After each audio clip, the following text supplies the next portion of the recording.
Hello guys, तो आज हमारे अग्रवाल डायग्नोस्टिक सेंटर में और हमारे साथ बैठी है डॉक्टर शुभा अग्रवाल मैम। तो आज हम एक बहुत ही गंभीर बीमारी के बारे में बात करेंगे जिसका नाम है अनीमिया, जो ब्लड की कमी से होता है। और मैडम इसे और भी विस्तार से बताएंगे कि इसमें क्या क्या होते हैं और मतलब किस तरीके से इसको हम ख़त्म भी कर सकते हैं। तो आइए शुरू करते हैं। हाय, गुड आफ्टरनून, थैंक्स। आज हम ये बैठे हैं अनीमिया बहुत जनों को होता है, सिंपल भी है, लेकिन अनीमिया को अगर आप ठीक करें, टाइमली इसको जांच करें तो ज़्यादा अच्छा से अपना ट्रीटमेंट पेशेंट का हो सकता है।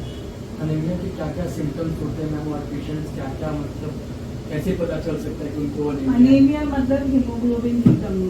हीमोग्लोबिन की जब कमी होती है तो लोगों के शरीर में या तो पेन हो जाता है, नाखून मोस्ट कॉमन है कि नाखून उसके टूटने लग जाते हैं, हेयर फॉल हो जाता है, हार्ट बीट फास्ट होती है, हाथ पांव ठंडे होने लग जाते हैं, वीकनेस लगती है, कुछ भी काम करने में थकावट ज़्यादा महसूस होती है। और कई बार इसकी जब ज़्यादा सीवियर अनीमिया होता है तो हार्ट फेलियर के भी चांसेस हो जाते हैं।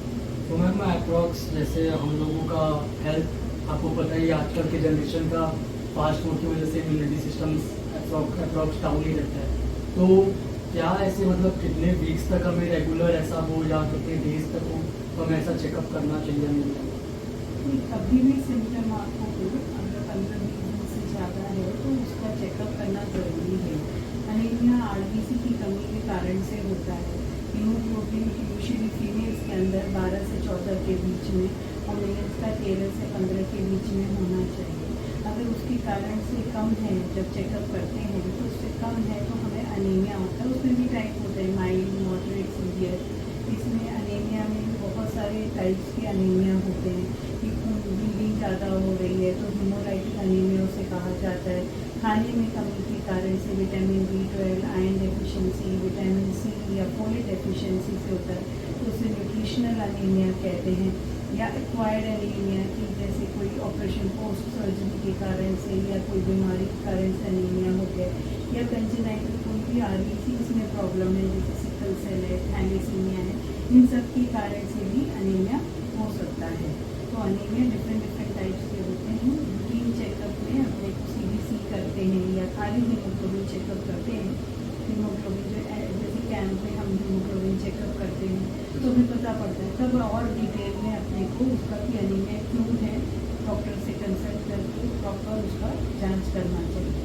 ओके मैम, तो हमारे जो व्यूवर्स हैं उनका और भी सारा क्वेश्चन है कि जैसे कि हमें शुगर्स वगैरह होते हैं तो हमें ये नहीं खाना चाहिए, वो नहीं खाना चाहिए, बहुत सारे रिक्वायरमेंट्स सब घटा के रखने पड़ते हैं, अपने मन को मारना पड़ता है।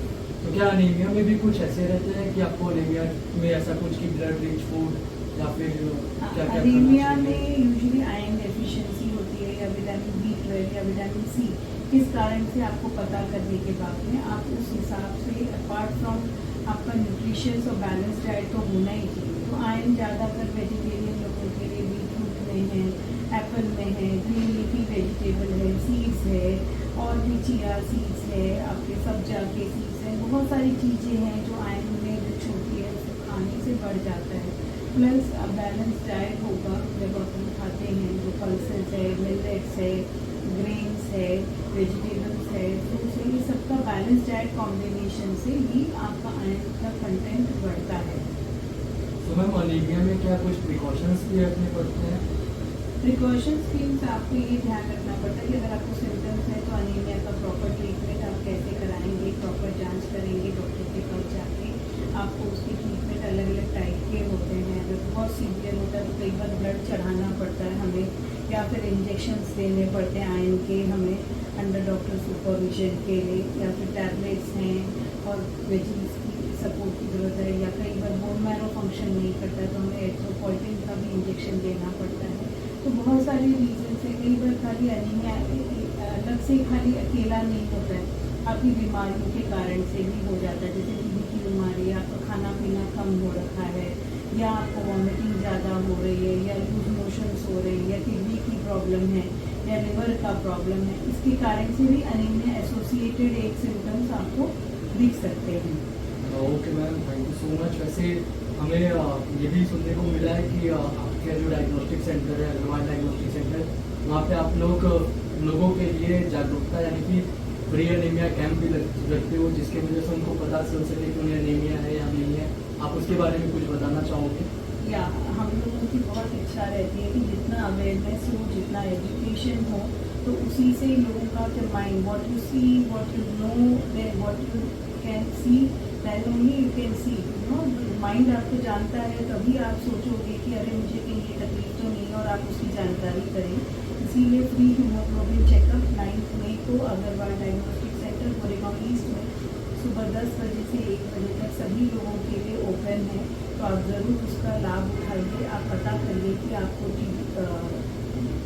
एनीमिया है या नहीं है, और उसके साथ में कोई और बीमारी तो नहीं है ना, वो चेकअप करके प्रॉपर ट्रीटमेंट कराइए।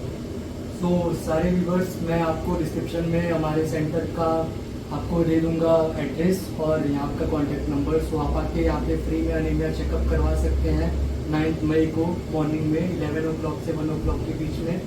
सो आज के लिए हम इतना ही करते हैं, बाकी सारे क्वेश्चन हम आपसे बाद में पूछते रहेंगे। Thank you so much.